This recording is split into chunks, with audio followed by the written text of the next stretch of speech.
السلام علیکم ناظرین، کیا آپ جانتے ہیں کہ اسرائیل مشرق وسطیٰ میں کیسے قائم ہوا، کب قائم ہوا اور اس کے پیچھے پوری تاریخ کیا ہے؟ سوال یہ ہے کہ یہودی جو صدیوں سے یورپ، افریقہ اور ایشیا میں پھیلے ہوئے تھے، وہ اچانک 1948 میں مشرق وسطیٰ میں ایک ریاست کیسے قائم ہوئے؟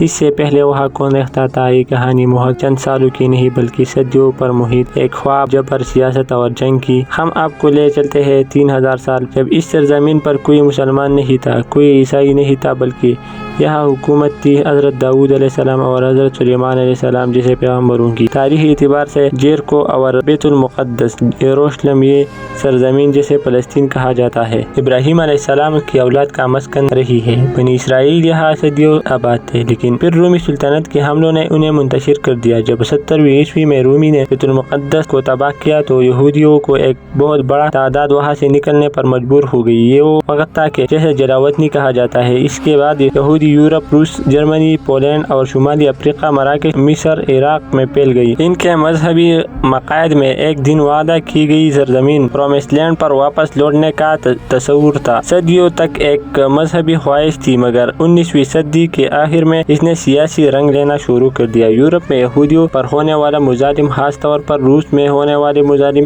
اور قتل عام نے انہیں سوچنے پر مجبور کر دیا۔ انہوں نے ایک محفوظ وطن چاہیے تھا۔ یہاں ایک نام آتا ہے تھیوڈور ہرزل کا۔ 1996 میں انہوں نے ایک کتاب لکھی، ڈیئر جونڈن اسٹیٹ۔ ڈیئر جونڈن اسٹیٹ یعنی یہودی ریاست۔ ان کا کہنا تھا کہ یورپ میں یہودی کبھی محفوظ نہیں رہ سکتی، انہیں اپنی ریاست چاہیے۔ 1997 میں انہوں نے پہلی صہیونی کانگریس، زونیٹکس کانگریس، سوئٹزرلینڈ میں منعقد کی۔ اب مسئلہ تھا کہ یہ ریاست بنے گی کہاں۔ ارجنٹائن پر بھی غور ہوا، افریقہ کے کچھ حصوں پر بھی، لیکن آخر میں فیصلہ ہوا فلسطین پر۔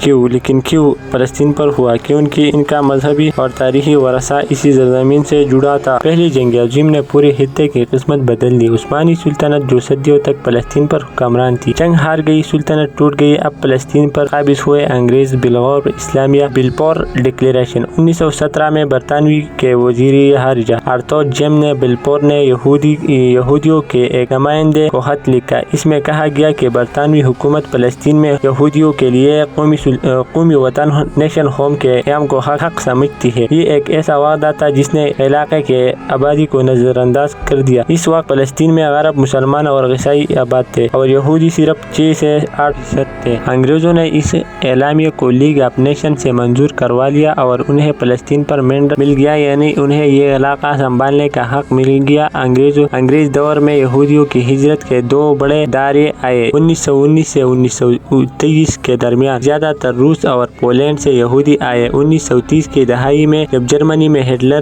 نے اقتدار سنبھالا، یہودیوں پر ظلم پڑے تو ہزاروں یہودی فلسطین پہنچے۔ انگریزوں نے شروع میں ہجرت کی حوصلہ افزائی کی، لیکن جب عربوں میں مزاحمت بڑھی اور 1936 سے 1939 میں بغاوت ہوئی تو انگریزوں نے یہودی ہجرت کو محدود کرنے کی کوشش کی، مگر بہت دیر ہو چکی تھی۔ دوسری جنگ عظیم وہ موڑ ثابت ہوئی جس نے اسرائیل کے قیام کی راہ ہموار کر دی۔ جب دنیا کو پتہ چلا کہ یورپ میں 60 لاکھ یہودیوں کو موت کے بٹے میں اتار دیا تو عالمی رائے عامہ میں یہودیوں کے لیے ہمدردی کی لہر دوڑ گئی۔ یورپ سے بیچ نکلنے والے یہودی کہا جائے۔ امریکہ اور برطانیہ نے اپنے دروازے بند کر رکھے تھے، وہ فلسطین جانے چاہتے تھے مگر انگریز روک رہے تھے۔ بہت سے جہازوں کو واپس لوٹا دیا گیا۔ یہودی عسکری تنظیمیں جیسے ہاگانا اور گن اور یہی نے انگریزوں کے خلاف مسلح جدوجہد شروع کر دیا۔ ہوٹل دھماکے کے فوجی تنصیبات پر حملے۔ انگریز تنگ آ چکے تھے۔ آخرکار 1947 میں برطانیہ نے یہ مسئلہ نئے لینے والی تنظیم اقوام متحدہ کو دے دیا۔ اقوام متحدہ نے ایک خصوصی کمیٹی انکوپ بنائی۔ اس کمیٹی نے تجویز پیش کی کہ فلسطین کو 2 حصوں میں تقسیم کر دیا جائے گا۔ یہودی ریاست پر 56% زمین، حالانکہ آبادی میں یہودی اقلیت میں تھے۔ عرب ریاست 43% زمین پر یروشلم بین الاقوامی علاقہ۔ 29 نومبر 1947 کو اقوام متحدہ کی جنرل اسمبلی میں تقسیم کا منصوبہ ریزولوشن 181 پیش ہوا۔ ووٹنگ ہوئی، 33% حق میں، 13 مخالف اور 16 غیر حاضر۔ یہ منظور ہو گیا۔ عرب ممالک اور فلسطینی عربوں نے اسے مسترد کر دیا۔ ان کا کہنا تھا کہ یہ ہماری زمین ہے، ہم اسے پوچھے بغیر اسے بانٹے جا رہا ہے، لیکن یہودیوں نے اسے قبول کر لیا۔ 14 مئی 1948 تاریخ کا وہ دن جب برطانیہ نے فلسطین سے اپنے آخری فوجی واپس بلا لیے۔ اس دن تل ابیب کے میوزیم میں ڈیوڈ بن گورین نے ریاست اسرائیل کے قیام کا اعلان کر دیا۔ یہ حصیت یہودی ایجنسی کے سربراہ اور یہودی عوام کے نمائندے میں فلسطین کے سرزمین پر یہودیوں کی ریاست کا قیام کا اعلان کرتا ہوا جس کا نام اسرائیل ہوگا۔ امریکی صدر ہیری ٹرومن نے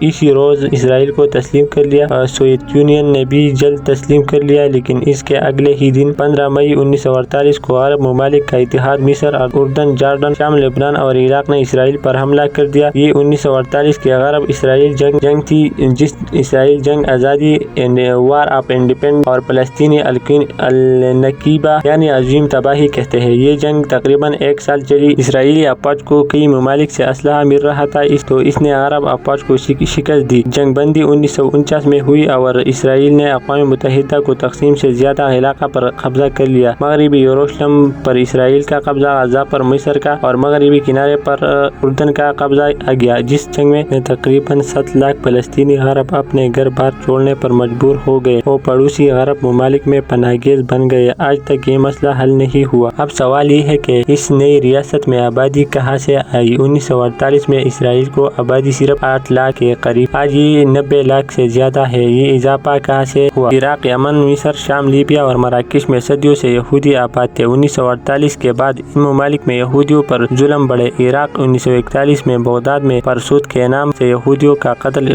عام ہوا۔ 1950 سے 1952 کے دوران تقریباً 1,20,000 یہودی عراق چھوڑ کر اسرائیل آ گئے۔ 1949 میں آپریشن جادو کا قالین میجک کارپیٹ آپریشن کے تحت 50,000 یمنی یہودی اسرائیل پہنچے۔ لیبیا، مصر اور شام سے بھی ہزاروں یہودی نقل مکانی پر مجبور ہوئے۔ اس طرح 1948 سے 1970 تک تقریباً 8,50,000 یہودی عرب ممالک سے نکل کر اسرائیل جا بسے۔ آج اسرائیل کی نصف سے زیادہ یہودی ہو جن کے جڑے ممالک تھے۔ 1967 کی جنگ میں اسرائیل نے مصر، اردن اور شام سے مزید علاقے چھین لیے۔ مغربی کنارہ، غزہ، گولان کی پہاڑی اور جزیرہ نما سینائی۔ اس کے بعد ان علاقوں میں یہودیوں بستیاں بسانے شروع ہو گئے۔ بین الاقوامی قانون ان بستیوں کو غیر قانونی قرار دیتا ہے، مگر اسرائیل انہیں جائز سمجھتا ہے۔